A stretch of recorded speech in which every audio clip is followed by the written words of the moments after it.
Hey guys! Today I'm going to show you how you can connect your GoDaddy to your Webflow website, so let's get started. First, go to webflow.com and log into your Webflow dashboard. Once you're in, click on All Sites from the left side menu. From there, choose the website you want to connect your GoDaddy domain to. Next to your project name, click on the three dots, then select Settings. Once you're inside your site settings, go to the Publishing tab on the left-hand side. Here, you'll see your Webflow domain. This is where you can add your custom domain. If you don't see this option, don't worry. You can simply go to any of your Webflow pages, click on the Publish button at the top right, and then choose Add a Custom Domain. It will bring you to the same settings area. Now, you'll need a domain from GoDaddy.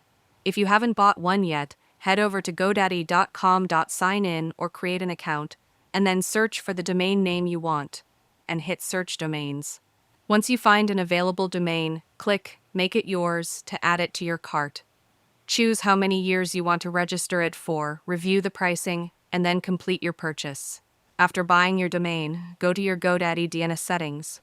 You'll need to add your CNAME and a records. These are small pieces of information that tell GoDaddy where to send visitors who type in your domain.